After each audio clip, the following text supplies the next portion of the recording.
আল্লাহ আমার রব, এই রবি আমার সব। দামে দামে তুন মনে তারি অনুভব। তোমার দুনিয়াতে আমি যেদিকে তাকাই, অথই নিয়ামতে ডুবে আছি সবাই।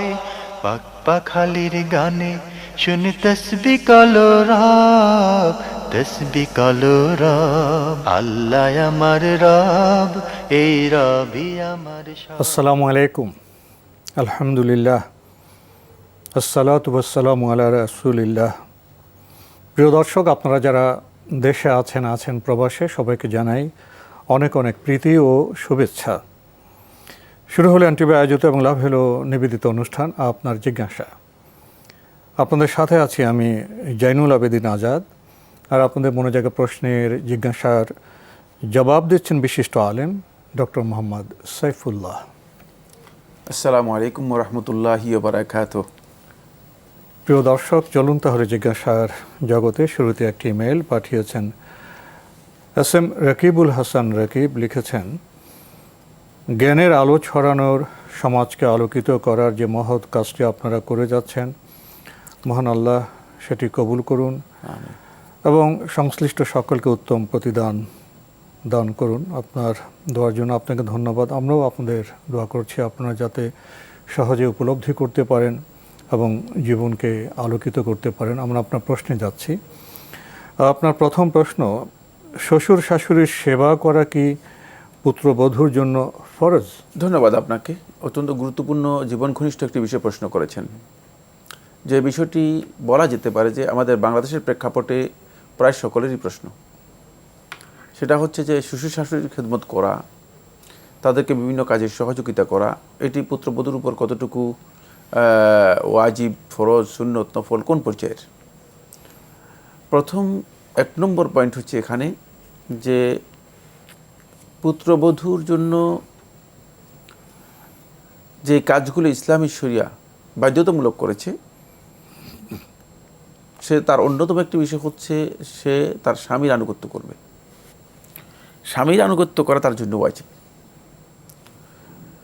স্বামীর আনুগত্য না করে যদি সে স্বামীর অবাধ্য হয় অথবা স্বামীর সাথে সে কোনো ধরনের দুর্ব্যবহার করে অথবা তার কোনো নির্দেশ লঙ্ঘন করে, তাহলে সে গুনাহগার হবে, কোনো সন্দেহ নেই।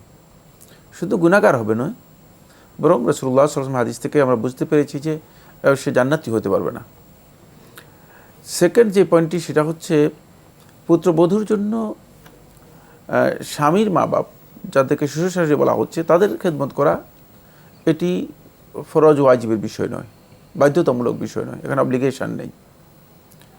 কিন্তু যদি স্বামী তাকে অনুরোধ করে, স্বামী তাকে করতে বলে, তাহলে এই কাজটি করা তার জন্য অত্যন্ত গুরুত্বপূর্ণ কাজ।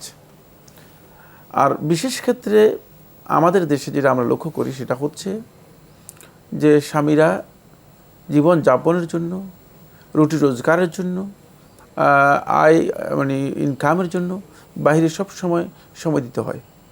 এখন সেই ক্ষেত্রে স্বামী তার পিতামাতাকে দেখা, এটা তার জন্য অনেক সময় কঠিন হয়ে যায়।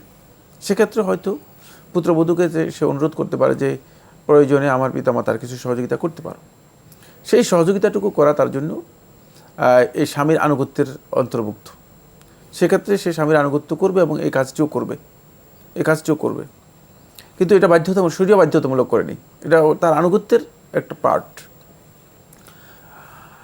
আর এই ক্ষেত্রে একজন মানে ছেলের বউ, তার যদি মানে শারীরিকভাবে সামর্থ্য থাকে এবং সে যদি একজন বয়োবৃদ্ধ মানে শ্বশুর শাশুড়ি যদি তাদেরকে সহযোগিতা করে, অবশ্যই এই কাজটি তার অনেক বড় ইহসান হবে, অনেক বড় মানে উত্তম কাজ হবে। বিশেষ করে আমরা দেখি মানে শ্বশুর শাশুড়ি যখন বার্ধক্যে পৌঁছে যায়, তখন তার দেখার কেউ থাকে না। সেক্ষেত্রে অবশ্যই ছেলে সন্তানের উপর ওয়াজিব দেখতে হবে। তো মেয়েরা তো স্বামীর বাড়িতে চলে যায়, কিন্তু বাকি থাকে ছেলে। এখন ছেলের উপর এটা ফরজ। কারণ ছেলে যদি এই কাজগুলো করে তাহলে পরিবার চলবে না, কারণ তাহলে সে আর মানে অফিসে যেতে পারবে না, ইনকাম করতে পারবে না, বা ব্যবসায় যেতে পারবে না। ফলে এই ক্ষেত্রে অবশ্যই মানে স্বামীকে সহযোগিতা করার জন্য হলেও পুত্রবধূর জন্য এই কাজটি করা অত্যন্ত গুরুত্বপূর্ণ। কারণ আপনি আপনার স্বামীকে সহযোগিতা করবেন, আপনি আপনার ফ্যামিলিকে সহযোগিতা করবেন, যেহেতু মানে ফ্যামিলির মধ্যে শ্বশুর শাশুড়ি থাকলে তাদেরকে সহযোগিতা করা। এক্ষেত্রে শ্বশুর শাশুড়ি যদি ব্যক্তিগতভাবে সক্ষম হন, সামর্থ্যবান হন, চলার মতো তাদের সব কিছু আছে, তাদের জন্য উচিত নয় যে অন্যের সহযোগিতা গ্রহণ করা। কারণ ইসলামী শরীয়তে মানে ওই ব্যক্তিকেই মানে কারো সহযোগিতা নিতে অনুমোদন দিয়েছে যার সক্ষমতা নেই, যেটা অসমর্থ, মানে শারীরিকভাবে পারতেছে না, কিন্তু যেটা পারে, যেটা করার মতো সামর্থ্য আছে, যেহেতু পুত্রবধূ আছে, পুত্রবধূ কাজের বুয়ার মতো, যদি এই ধরনের ধারণাটা খুবই এই ধরনের কোনো ধারণা যদি থাকে তাহলে এই কাজটি ভুল। পুত্রবধূ তিনি যদি করে থাকেন তাহলে অনুগ্রহ করবেন এবং স্বামীর আনুগত্যের অধীনে সে কাজটুকু করবেন। বাকি এটা খেয়াল রাখতে হবে যদি শ্বশুর শাশুড়ির সামর্থ্য থাকে তাহলে তারা এই ক্ষেত্রে পুত্রবধূকে বাধ্য করবেন না, অথবা পুত্রবধূ থেকে জোরপূর্বক যে না সব কিছু সেই করতে হবে। আমরা আমাদের সমাজের লক্ষ্য করে আসছি, মানে ঘরের শুধুমাত্র কোনো রকম উঠাতে পারলেই ঘরের যত দায় দায়িত্ব আছে, যত যায় ঝামেলা আছে, যত কাজ আছে, সবটাই পুত্রবধূর উপর মনে হয় যেন তার মাথার উপর চাপ দিয়ে, এরপরে শাশুড়ি অনেক বড় মানে যিনি মনে হচ্ছে যেন মানে মহারাজ্যের মহারানী। মানে এই ধারণা পরিপূর্ণরূপে ভুল, বরং এটি ইসলামী শরীয়ত অনুমোদন দেয় না। ইসলামী শরীয়ত অনুমোদন দেয় না। যদি তার সামর্থ্য থাকে করার মতো, তিনি তার ব্যক্তিগত কাজ যেগুলো আছে তিনিই করবেন, কারণ পুত্রবধূর উপর এগুলো ফরজ ওয়াজিব নয়। আপনি যে চিত্র তুলে ধরেছেন, শ্বশুর শাশুড়ির এমন মনোভঙ্গির জন্য যে ননদ থাকে, তিনি মনে করেন যে তার ভাবি বোধহয় তার সেবিকা, এবং এমন একটি বিষয় যে নিজের মেয়ের কোনো দোষ নেই, সব দোষ হলো বউয়ের, এই যেটি চিন্তা চেতনা আমাদের সমাজে আছে, এ বিষয়ে কী বলবেন? এগুলো তো একেবারে ইসলামী শরীয়তের সাথে কোনো সম্পর্ক নেই, বরং এই ফ্যামিলির মধ্যে ননদ যেটাকে বলছে, ননদ বলা হয় তাকে কাকে? স্বামীর বোনকে। স্বামীর বোনের কোনো অংশগ্রহণের সুযোগ নেই, জি, তার কোনো কর্তৃত্ব করার কোনো না, এই ফ্যামিলির মধ্যে তার কোনো স্পেসই নেই। সে হয়তো মেহমান হিসেবে, মেহমান যতটুকু মানে সুযোগ পাবে ততটুকু মেহমান হিসেবে পেতে পারে, কিন্তু তার এখানে কোনো স্পেস নেই। জি, আমরা জানলাম বিষয়টি সম্পর্কে। প্রিয় দর্শক আরও লিখেছেন, স্ত্রী যদি শ্বশুরালয়ে না থেকে আলাদা থাকতে চায়, সেক্ষেত্রে ইসলামের কি কোনো বিধিনিষেধ আছে? না, কোনো বিধিনিষেধ নেই। যদি আলাদা অন্যত্র তিনি থাকতে চান থাকতে পারেন, কোনো অসুবিধা নেই। তার জন্য জায়েজ আছে তিনি অন্যত্র বাসা ভাড়া করে তিনি থাকতে পারবেন, কোনো অসুবিধা নেই। স্ত্রী বাসা ভাড়া করে অন্যত্র থাকতে পারবেন, কোনো অসুবিধা নেই। সেক্ষেত্রে তিনি বাসা ভাড়া আলাদাও করতে পারেন, মানে সামর্থ্যের উপর নির্ভর করবে তার সামর্থ্য আছে কিনা। জি, আরও লিখেছেন, স্বামীর জন্য রান্না বান্না করা, স্বামীর কাপড় কাচা, স্বামীর ঘরদোর পরিষ্কার করা কি স্ত্রীর জন্য ফরজ? এক্ষেত্রে কি আলেমদের কারো কোনো ভিন্ন মত রয়েছে? স্বামীর জন্য রান্না বান্না করা, স্বামীর জন্য মানে কাজ করা, এটি আলেমদের মধ্যে ফরজ বলেন নাই কেউ। তবে এই কাজগুলো স্বাভাবিকভাবে অর্ফের মাধ্যমে প্রমাণিত। মানে যেহেতু আপনি এই সংসারে আছেন আর স্বামীও আপনার জন্য কাজ করতেছে, স্বামী তো রুটি রোজগারে কাজ করতে হবে। এখন যদি আপনি মনে করেন যে না আমি কোনো কাজই করব না, তাহলে শেয়ারিং কেয়ারিংয়ে যেই পরিবার, যে পরিবারের মধ্যে ভালোবাসা এবং দয়ার মানে অবস্থান তৈরি হবে, সেই পরিবার হবে না। এটা দরদি পরিবার হবে না। এখানে সুখ আসবে না, এখানে সমঝোতা হবে না, এখানে সুখ আসবে না। আপনি যেই পদ্ধতিতে বলেছেন এই পদ্ধতি ইসলামী শরীয়ত অনুমোদন দেয় না। মুহাম্মদ সাল্লাল্লাহু আলাইহি ওয়াসাল্লামের কন্যা ফাতিমা বিনতে মুহাম্মদ রাদিয়াল্লাহু তাআলা আনহা ওয়া আন আবিহা, মানে তিনি মানে এই ঘানি দিয়ে মানে এটাকে কয় এটা জব পিষতে পিষতে হাতের মধ্যে ঠোসা পড়ে গিয়েছেন, দাগ পড়ে গিয়েছেন। সুতরাং মানে এখান থেকে বোঝা যায় যে ওরফের মাধ্যমে এটি একটি প্রমাণিত বিষয়। আল মারুফ ওরফান কাল মাশহুতি শারতান। ফকিগণ বলেছেন যে ওরফের মাধ্যমে যে বিষয়গুলো সাব্যস্ত হয়েছে সেগুলো করাটাই হচ্ছে ওয়াজিব, সামাজিক প্রচলন যেটা। কারণ আপনাকে তো খেতে হবে, তো আপনি কোথা থেকে খাবেন? খেলে অবশ্যই রান্না বান্না করতে হবে, অবশ্যই কাপড় চোপড় ধুতে করতে হবে। সেক্ষেত্রে অবশ্যই মানে হ্যাঁ, যদি আপনার সাধ্যের বাহিরে কোনো কিছু হয়ে যায় অবশ্যই সেক্ষেত্রে সহযোগিতা নেবেন। কাজের লোকের সহযোগিতা নিতে পারেন, অন্য লোকের সহযোগিতা নিতে পারেন, স্বামীর সহযোগিতা নিতে পারেন, কিন্তু সাধ্যের মধ্যে থাকলে সে কাজটুকু করা এটা ইসলামী শরীয়তে অনুমোদিত এবং ইসলামী শরীয়ত এই কাজটাকে করাটাকেই সঙ্গত বলেছে, আমরা খুবই গুরুত্বপূর্ণ বিষয়ে অবগত হলাম প্রিয় দর্শক। আপনি আরও লিখেছেন, অনেক আশা নিয়ে একটা মেয়ে বিশ্ববিদ্যালয় থেকে একাডেমিক পড়াশোনা শেষ করে, গ্র্যাজুয়েশন সম্পন্ন করে বা মাস্টার্স কমপ্লিট করে, কিন্তু বিয়ের পর অনেক সময় স্বামী তাকে চাকরি বা জব করতে দেয় না। এতে সে ভীষণ কষ্ট পায়, মর্মাহত হয়। সংসারে অনেক সময় এ নিয়ে অশান্তি ও দাম্পত্য কলহের সৃষ্টি হয়। এত পড়াশোনা করে একটা শিক্ষিত মেয়ে কি চাকরি করার অধিকার রাখে না? স্বামীর কি উচিত তাকে চাকরি করতে বারণ করা বা বাধা দেয়া?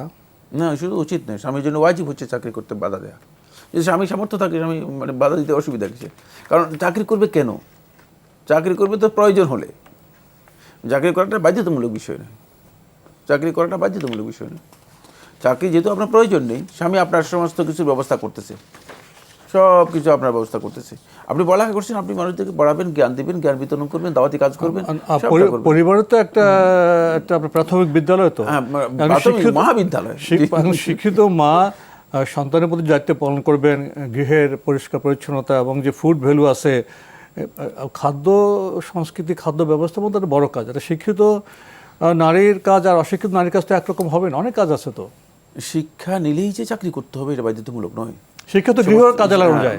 শিক্ষা নিয়ে আপনি অন্য কাজও করতে পারেন, আপনি মানে যে, কিন্তু মানে চাকরি এটা বাধ্যতামূলক বিষয় নয়। চাকরি প্রয়োজন হলে চাকরি করবেন, আবার কখনো কখনো চাকরি না করাটা সবচেয়ে উত্তম।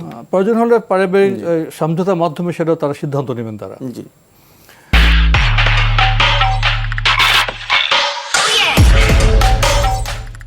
আমাদের হাতে একটি চিঠি তো আজকাল কমই আসে, সবই ইমেলে আসে, আর পোস্টকার্ড তো আজকাল পাই না।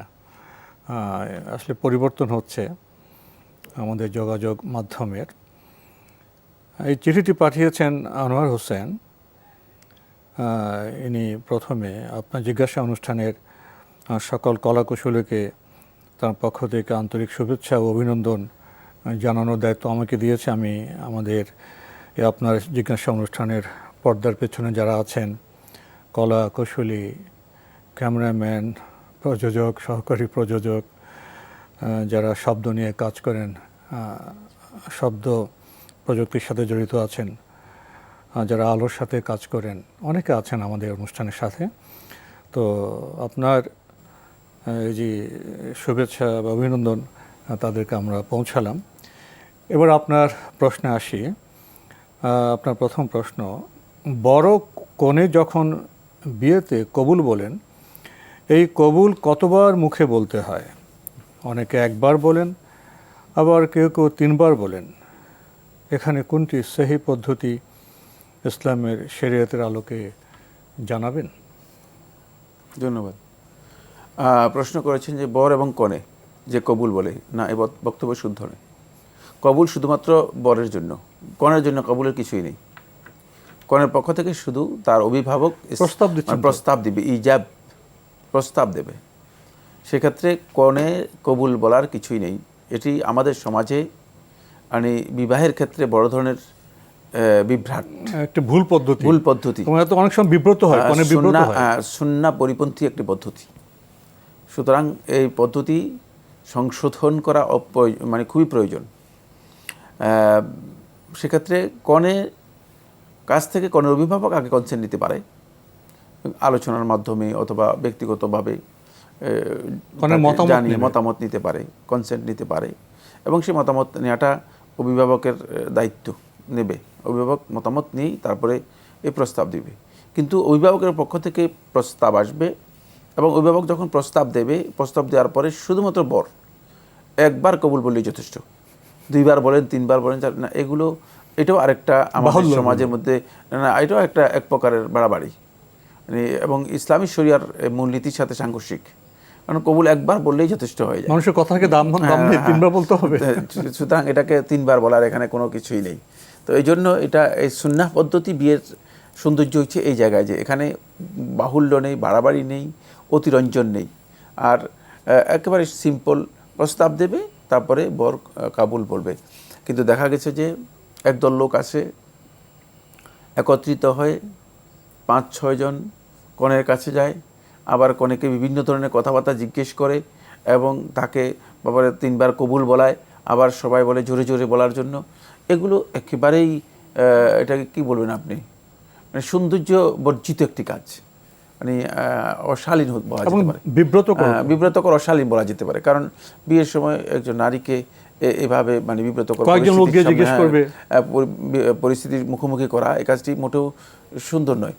আবার অভিভাবক তো আগে তার মতামত নেবেন, এখন অনেকে যাওয়ার দরকার, অভিভাবক যিনি আছেন তিনি যাবেন। আবার মানে আবার একটা গ্রুপ আসবে, মানে বর কবুল, অনেক ঘটনা হয়, কান্নাকাটি হয়, কবুল কবুল কবুল, মানে এখানে কি কি একটা হন্তদন্ত অবস্থা, দৌড়াদৌড়ি অবস্থা। এগুলো মোটেও মানে সুন্নাহসম্মত কাজ নয়। এগুলোকে সংশোধন করা দরকার, পরিবর্তন করা দরকার, এগুলো সৌন্দর্য রয়েছে। আমরা খুবই গুরুত্বপূর্ণ বিষয়ে অবগত হলাম প্রিয় দর্শক। আশা করি আমরা এ বিষয়ে সচেতন হব এবং নারীদের যে সম্মানটা আছে, বিশেষ করে বিয়ের সে সময়ে তাদের সম্মানটা আমাদের বোধহয় রক্ষা করা উচিত। আরও লিখেছেন, সুন্নি ও শিয়া মুসলিমের মধ্যে পার্থক্য কী এবং বৈশিষ্ট্য কী? এটি অনেক দীর্ঘ একটি আলোচনার বিষয়। সুন্নি বলা হয় তাকে যারা নবী সাল্লাল্লাহু আলাইহি ওয়াসাল্লাম যেই আদর্শ নিয়ে এসেছেন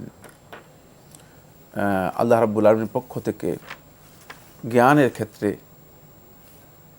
আকীদার ক্ষেত্রে, ইলমের ক্ষেত্রে, আমলের ক্ষেত্রে, আখলাকের ক্ষেত্রে এবং মুআমালাতের ক্ষেত্রে এবং মানহাজের ক্ষেত্রে, এই যে 6টি ক্ষেত্র উল্লেখ করলাম, এই সব ক্ষেত্রে আল্লাহ তাআলার পক্ষ থেকে নবী সাল্লাল্লাহু আলাইহি ওয়াসাল্লাম যে মানহাজ, যে কর্মনীতি, কর্মপদ্ধতি বা হেদায়েত নিয়ে এসেছেন, সেই হেদায়েতে যারা নির্ভেজাল অনুসরণ, নিঃশর্ত নির্ভেজাল অনুসরণ করে থাকে, তারা হচ্ছে সুন্নি। এটা হচ্ছে সুন্নাহ থেকে সুন্নি, এরাই হচ্ছে প্রকৃত সুন্নি। আবার এর বিপরীতে আমাদের সমাজে একদল সুন্নি আছে, নিজেদেরকে সুন্নি পরিচয় দেয়, সুন্নি দাবি করে, এরা কিন্তু সুন্নাহ থেকে সুন্নি নয়, এরা হচ্ছে সিন্নি থেকে সুন্নি। এরা মূলত সিন্নি খায় এবং নিজেদেরকে সুন্নি বলে। এরা হচ্ছে কবর পূজারী, তরিকতপন্থী, বেরলবি, তারপরে এই জাতীয় মানে পীর মুরিদি, মানে পীর পূজারী, এই ধরনের লোকগুলো, এরা হচ্ছে সিন্নি থেকে সুন্নি। এরাও কিন্তু পথভ্রষ্ট, বিভ্রান্ত। কিন্তু প্রকৃত সুন্নি, তাদের পরিচয় আমি দিলাম, যারা নবী সাল্লাল্লাহু আলাইহি ওয়াসাল্লামের এই যে সুন্নাহ আছে, এই সুন্নাহকে যারা অনুসরণ করে থাকে, তারা হচ্ছে প্রকৃত সুন্নি। আর এর বিপরীতে শিয়া যারা রয়েছে, তারা হচ্ছে নবী সাল্লাল্লাহু আলাইহি ওয়াসাল্লামের এই কর্মনীতি এবং এই হিদায়াতের অনুসরণ না করে তারা আলী ইবনে আবি তালেব রাদিয়াল্লাহু তাআলা আনহুকে আল্লাহ রাসূল সাল্লাল্লাহু আলাইহি ওয়াসাল্লামের খলিফা আর বাকি সাহাবায়ে কেরামদেরকে কাফের মনে করে। আর কোরআন, আমাদের কাছে যে কোরআন আছে, এই কোরআন বিকৃত হয়ে গিয়েছে, সাহাবায়ে কেরামগণ কোরআনকে গোপন করে ফেলেছেন, এই আকীদা পোষণ করে থাকে। এরা হচ্ছে শিয়া এবং এরা ভয়ঙ্কর বিভ্রান্ত পথভ্রষ্ট আকীদার অনুসারী। এরা রাসূলুল্লাহ সাল্লাল্লাহু আলাইহি ওয়াসাল্লামের সবচেয়ে গুরুত্বপূর্ণ যে দিক, সেটা হলো সাহাবায়ে কেরামদেরকে কাফের অথবা সাহাবায়ে কেরামদেরকে মানে দিন থেকে, হেদায়েত থেকে ভ্রষ্ট হয়ে গিয়েছে, এই ধারণা পোষণ করে থাকে। যদি সাহাবায়ে কেরামদেরকে দিন থেকে ম্যানেজ করা যায়, তাহলে দিন কোথায় আসবে? আর দিনের কোনো সুযোগ নেই। এই কারণেই তারা সবচেয়ে বেশি পথভ্রষ্ট। এরা নিজেদেরকে শিয়া বলতো, শিয়া তো আলী, মানে আমরা আলীর দল, আমরা আলীর গ্রুপ, আলীর গ্যাং। শিয়া শব্দটা গ্যাং অর্থে ব্যবহৃত হয়। মানে কারণ হলো তারা আল্লাহ রাসূল সাল্লাল্লাহু আলাইহি ওয়াসাল্লাম সাহাবীদের অন্য কাউকে তারা সাহাবী হিসেবে স্বীকার করতেন না, এবং তারা এই কথা বলতেন যে সাহাবায়ে কেরামগণ রাসূলুল্লাহ সাল্লাল্লাহু আলাইহি ওয়াসাল্লাম মৃত্যুর পরে মোরতাদ হয়ে গেছেন অথবা কাফের হয়ে গেছেন, নাউজুবিল্লাহ। এরা হচ্ছে শিয়া। খুবই সংক্ষিপ্ত কথা বললাম। এই বিষয়ের উপর যথেষ্ট পড়ালেখা দরকার এবং দীর্ঘ আলোচনার দাবি রয়েছে।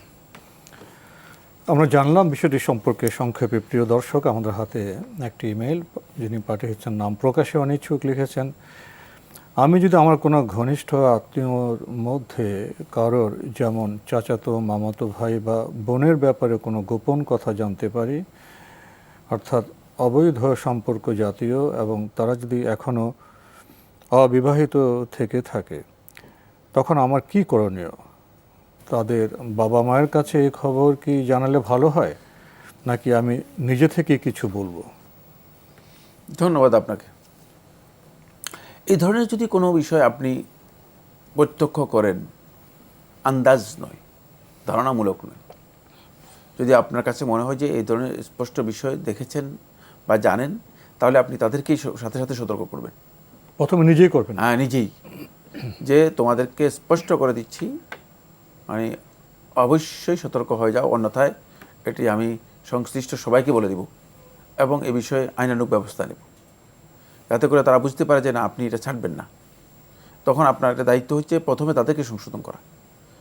এরপরেও যদি তারা এই ধরনের কাজে লিপ্ত হয় এবং তারা আপনাকে উপেক্ষা করে, তাহলে আপনার জন্য বৈধ হচ্ছে আপনি অন্যদেরকে জানাবেন, তাদের অভিভাবক অথবা সংশ্লিষ্ট কোনো কর্তৃপক্ষ থাকলে তাদেরকে জানাবেন।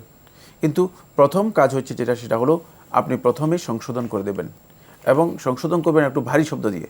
কারণ হচ্ছে মানুষ এই সমস্ত কাজে সংশোধন হতে চায় না, এই জন্য তাদেরকে ভয় দেখিয়ে সংশোধন করতে হবে, যাতে করে বুঝতে পারেন যে না, আপনি ছাড়বেন না, এবং তারা যেন এই ক্ষেত্রে সতর্ক হয় এবং এই ধরনের অবৈধ কাজ থেকে নিজেদেরকে বিরত রাখতে পারে বা বিরত করতে পারে, সেভাবে সতর্ক করবেন। তো আজকে আমাদের এখানেই শেষ করতে হচ্ছে। আপনাকে অনেক ধন্যবাদ। আপনাকে অনেক ধন্যবাদ। প্রিয় দর্শক, আমরা দেখছিলাম এনটিভি আয়োজিত এবং লাভ হলো নিবেদিত অনুষ্ঠান আপনার জিজ্ঞাসা। আমাদের অনুষ্ঠান আপনারা এনটিভি অনলাইনেও দেখতে পারবেন। ভিজিট করুন www.ntvbd.com। এছাড়া ইউটিউবে এবং আমাদের ভেরিফাইড ফেসবুক পেজে অনুষ্ঠান দেখতে পারবেন।